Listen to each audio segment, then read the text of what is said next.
and I was the youngest cat on the block, and Papa Joe Jones, who was the father of all of the stuff that Dizzy and all of them are playing. He was Max Roach's mentor. You understand?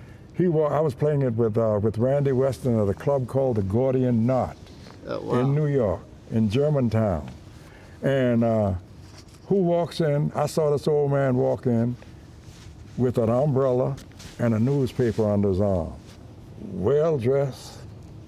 It was Papa Joe Jones. I didn't know him at the time. You see what I'm saying? Oh, man. And he came and he sat at the bar and he ordered a cognac. I'm watching him from the bandstand. Yeah. And he sat there and he's sipping cognac and he's listening to us play. About 30 minutes into us playing, he got up and walked up to the bandstand and stopped the band. He had the respect of all the band leaders. Wow. He could do that. You understand? Yeah, yeah. He could do that.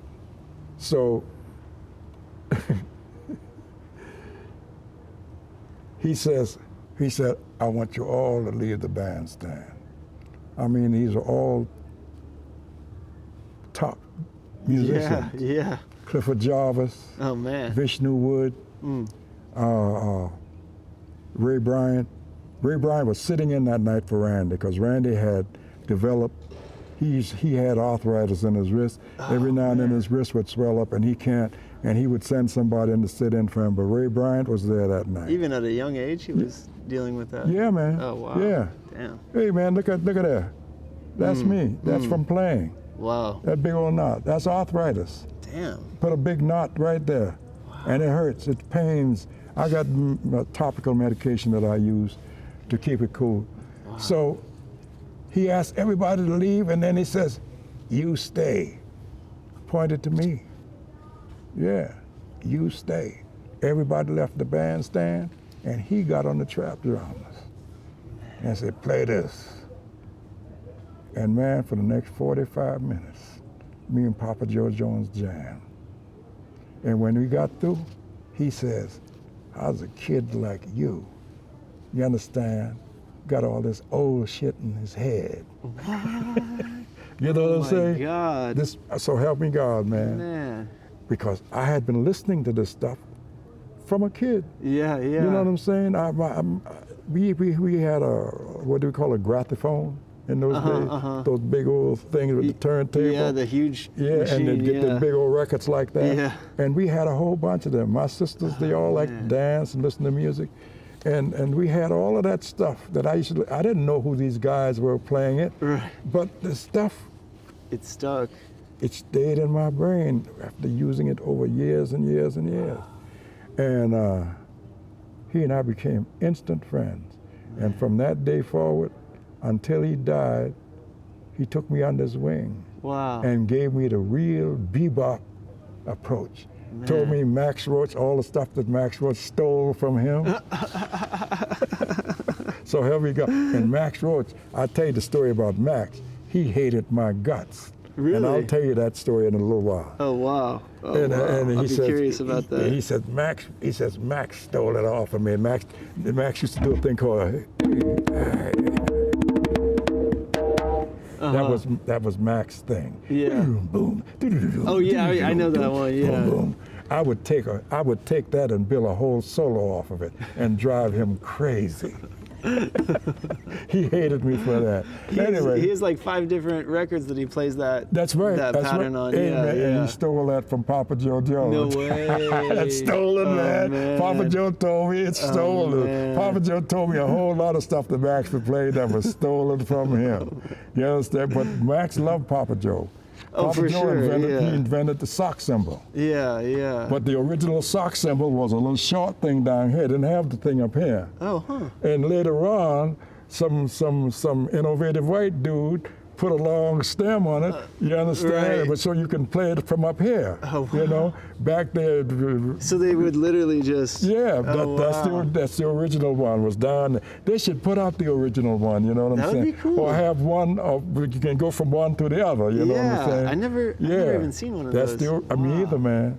but Papa Joe Jones, that was his creation. Oh, wow. And Papa Joe and I became friends, and he used to play at a club at a spot in New York. It was a delicatessen. Wow. But you go through, it was a deli. You can go in there and sit down and have a soda and a sandwich and whatever they're serving. But in the back, they had a room for music. And that was Papa Joe Jones' spot where he played. Oh, wow. He'd take his band in there, all the old cats, because Papa Joe Jones by this time was in his 70s or 80s when I met him. Right, right. Probably in his 80s. We hung out at the Newport Jazz Festival that year. Oh, wow. And well, you did say earlier that Max Roach hates you, and I gotta ask you why. All right.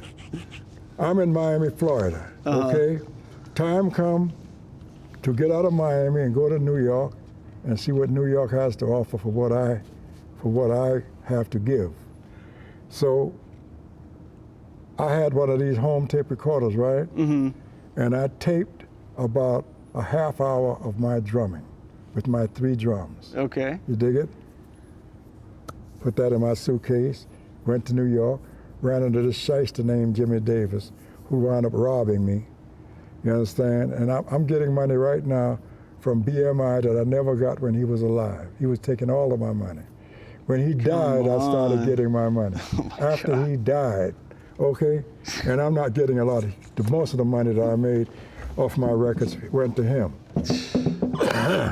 But, so I'm in New York, and Max Roach had a group called Boom, all percussion group. I like that They used to group, tour yeah. all over the world. Yeah, yeah. Europe, you know what I'm saying? Yeah. And I wanted to be a member of Boom. Okay. Because I had heard about it. But my first thing I wanted to do was, my ultimate dream was to play with Dizzy.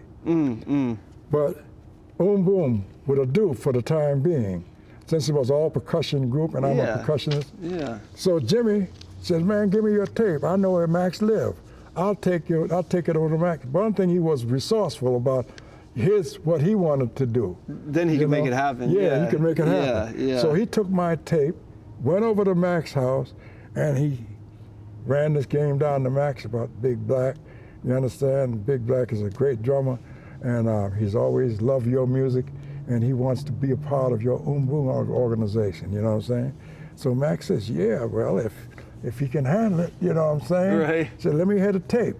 So they sat down in Jimmy's house. I'm in Max's house. Yeah. Max pop up with a couple of brews, you know, and they're sitting down on these low chairs, you know, and they're drinking beer, and they put the tape in Max's tape machine, and they sat there and they listened. They listened, and they listened. And the tape was about 20 minutes long, you know what I'm saying? When the tape was over, Max said, yeah, this Big Black, he's a bad motherfucker. All right. Just like that, you know what I'm saying? Yeah. Says, how many cats are on there with him, man? Jimmy says, how many cats? That's just That's Black. Big Black, yeah.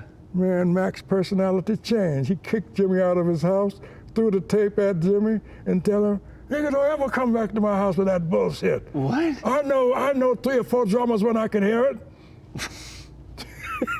And that was it? And from that day on, he hated me. What? Everywhere I went, he tried to discredit me. One night we were at the Coronet Club. And all the cats in the Coronet Club knew me because I used to go there with Randy Weston, and they loved me. And Max is playing in there, and I walked in with this drum. Oh, wow. You dig it? Yeah. The cat started screaming, Max, bring Black up. Let Black play. Oh, man. And he hated me. Yeah. So he couldn't, them crazy cats in Brooklyn, he had to let me play. So he invited me up, but you know what he'd do? He'd drop a 5/4 on me that I had never played before in my life. Yeah. And he confused me. Oh, For 90% of the tune. Really? I was totally man. confused. But in that last 10% of that tune, I copped that shit and I dropped it on him and brought the house down again. And Max was mad again, man. and dig this, man. So after I was doing every Monday night with Dizzy, this particular Monday night, like I said, me and Bernard Purdy turned the house out because he was playing the funk and I was playing the bebop. Yeah. You understand? Oh, That's where the man. bebop funk worked, man. You know what I'm saying? Anyway, the following Monday night, I'm playing. We played, and during the break, we goes into the dressing room. Who walks in but Max Roach? Now, Max Roach had 2 kids. His son was gay, and his daughter was gay. His daughter Maxine, right? Yeah, she was a violin player. I know somebody who used to play with her. Yeah, the Uptown String Quartet. Yeah, that was a great group. That's yeah. right. Yeah, that's right. And Super cool. and Steve, trombone player, Steve. Steve, what's his last name? Swell or Steve. His wife was one of those players in that group. She was a violin player. Oh, what's the other violinist's name? I forgot her name. It's escaping me. Oh no, damn, my friend is gonna hate me. She's famous though. She's amazing. Yeah. Yeah. She's super talented. Steve, he's a trombone player. Steve, he was from Concord, California. Real light-skinned dude. Looks white, but he's a black dude. Oh, okay. You know, very fair skin. Yeah, and she was jet black, and they had a daughter named Andromeda. Oh wow. Steve, what was Steve's last name? Steve. He's a great trombonist. Anyway, Max came into the dressing room. First of all, Dizzy introduced me to Max as his new Discovery. And Max, I'm sure Max hated that. Yeah. He just give a little sly grin. Right. You understand? But after he and Dizzy got through talking, his son walked up to me and says, "Mr. Black, I just love your playing." Says, "I've heard you several times." Says, "If I was a Congo drummer, I'd like to play just like you." And Sure, Max was losing his mind. Green. he was a glowing green, and he wanted to strangle his son for saying that to me. Never forget that. And the next time I played with Max, we were at the what's that place where all them dancers that kick their legs up? Yeah. What is it? The Great American Music Hall? No. Yeah. But it's a group that plays there, right? Yeah. The Follies or something. We did a big concert there called the Giants of Jazz. And all the Giants was there, and I wasn't into it long enough to be called a giant. Right. But I was Dizzy invited me to come. Yeah.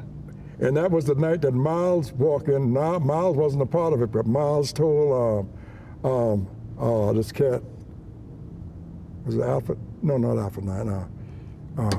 A bass player that used to run all the concerts in New York then. Jewish cat. A bass player? Yeah, he was a bass player. What's his name? Married to a black woman. A Jewish cat married to a black woman, and he was the kingpin. He ran everything. You couldn't get a gig if you didn't know something about him. Oh, wow. And anyway, he didn't like me. And he was a good friend of Larry Ridley. Oh, wow, yeah. Who didn't like me because of the night of the Cookers thing.